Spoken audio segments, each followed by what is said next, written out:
from 2001. This was on my wish list for a long time, and I wanted to test it because there are a lot of great reviews about this beast. This is a excellent build quality. I like Rotel is a good company, and they always keep their standards. So when they launched this in 2001, it was not cheap. Of course, it was almost $1,299,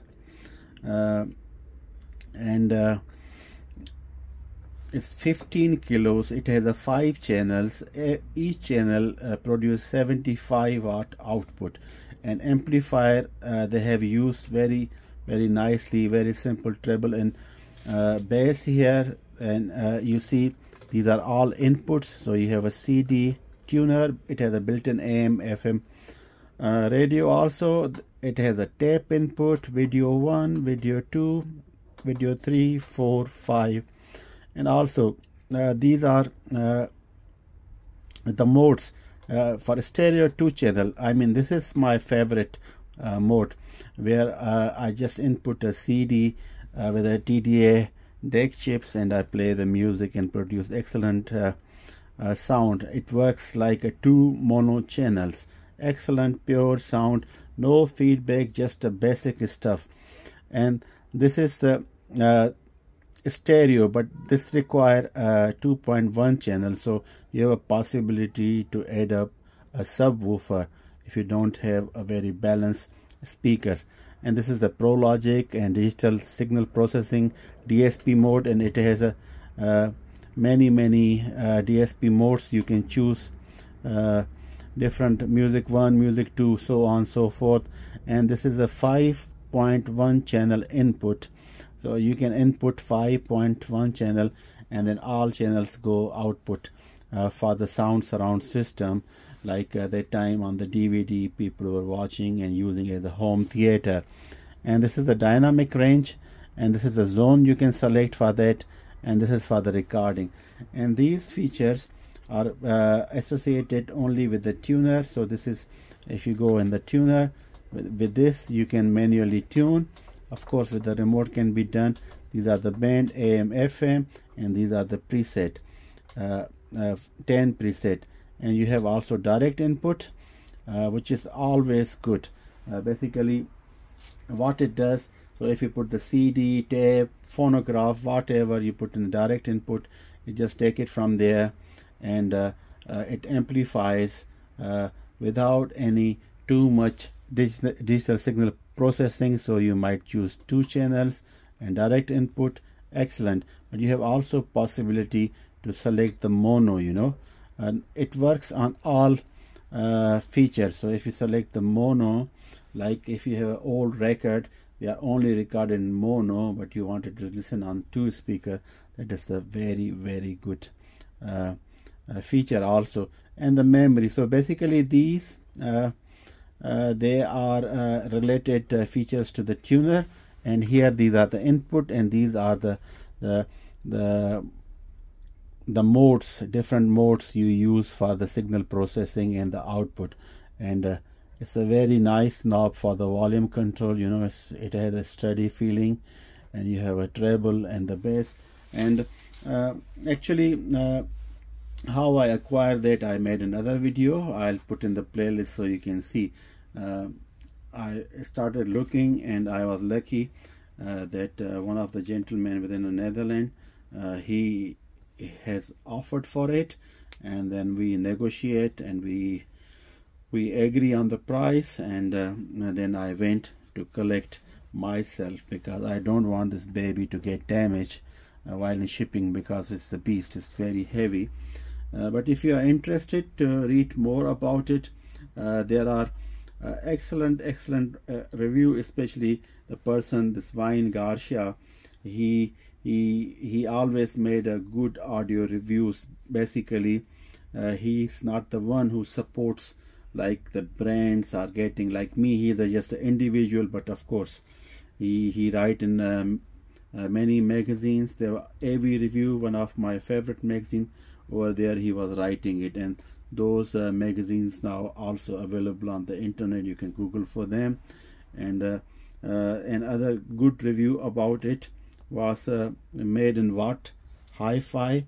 That's the other magazine. It was very popular. Now they still launch it, but in the digital version, and they cover all the aspects about this superlative performance with the music and movies, and solid build with the flexibility of controlling many features. 5+1, it can have a potential to 6+1.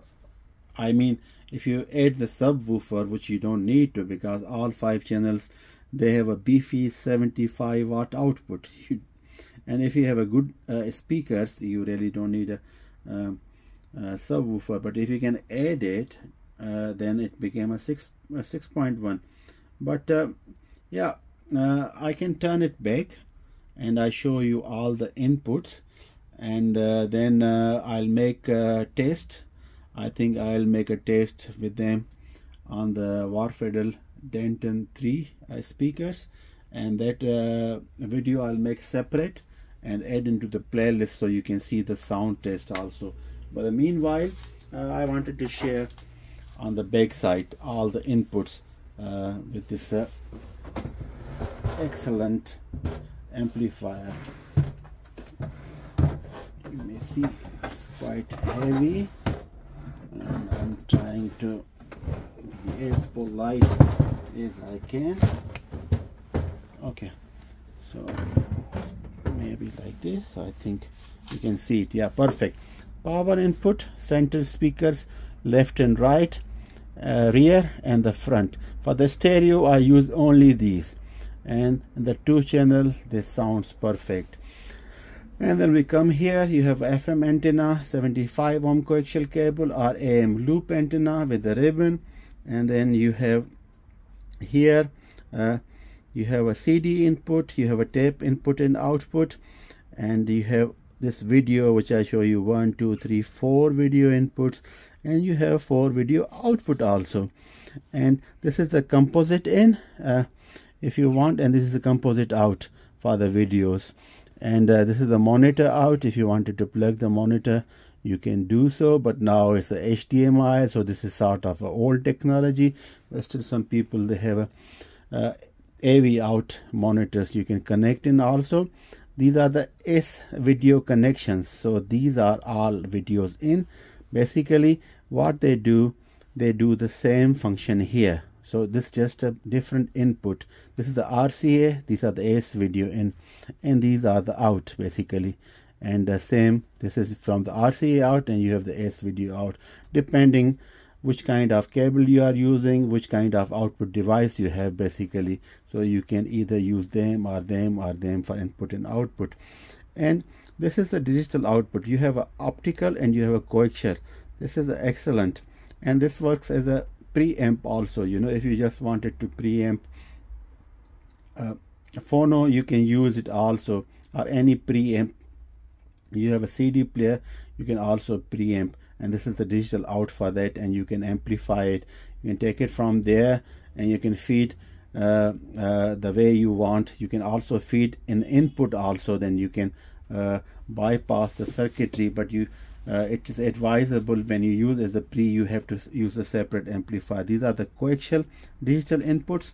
So if you have a CD player, MD player, and a digital tape recorder with the coaxial digital output, you can connect them there with the optical input also here, and the coaxial input, and these are the out.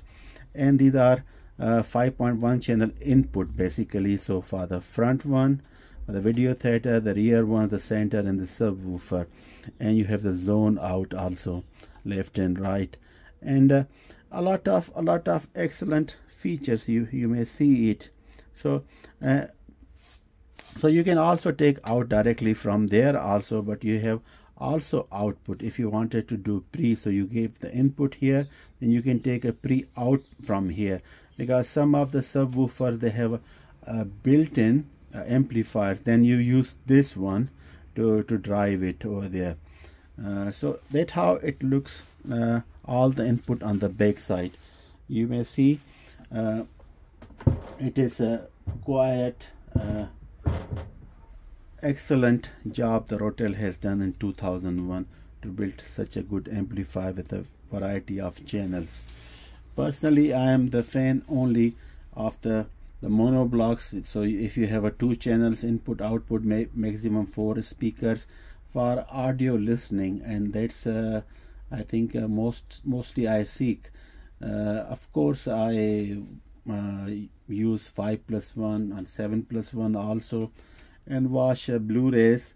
But nowadays that the television, they have a sound bars and they already process it so well that you really don't need to use a big amplifier for that purpose. So solely is for the audio listening player. These amplifiers excellent, and 2 channel does the job, but it's my opinion. I mean, there are different needs, of course, and for each need they have a developed the different products to meet those needs and requirement of the end users.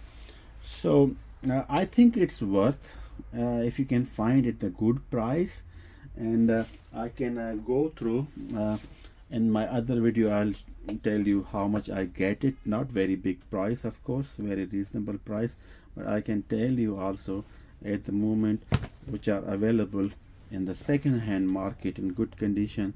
So eBay United States, one is sold for $321, and of course that's not ideal for a person like me in Europe to buy from America, because first of all you pay $321 and then it's heavy, then you pay a lot of shipping, and at the end when arrive in the Europe you pay the customs, so then it end up like 600-700 euros, which is not the good deal. So I should not go for that, and I advise not anyone from Europe to buy that. That might be better for my audience locally staying in Canada and USA. They can go for such deals. And other is in Germany, 288 euros. I get this even a little bit cheaper. I'll tell you how much I got it. It's in Germany, and it's on the eBay Kleinzingen, and there is an other very nice one in the original box. The gentleman is asking 750 euros. So it says it's still in pack condition. That could be a deal if somebody's collector or wanted to buy a new old stock. I think that should be a good deal. And there is another $225 in USA, and wow, there is one in $69 in America, but they say one channel is blown, so it has a problem, and it's America, doesn't suit me. If it was in Europe, I could buy in 69 euros or dollars, and I could try repair myself one broken channel, but yeah, again, it's too much trouble to buy from there. And one is 340 euros in France, and 390 euros in Italy. I bought it in 175 euro within the Netherlands. I have to travel, of course, like 2 hours to go from my location back and forth to bring it, but I'm still happy. It's worth. So please stay tuned for the testing video, which will be separate video, so you will hear it. Thank you very much, and looking forward to receive your input about this model. Ciao ciao.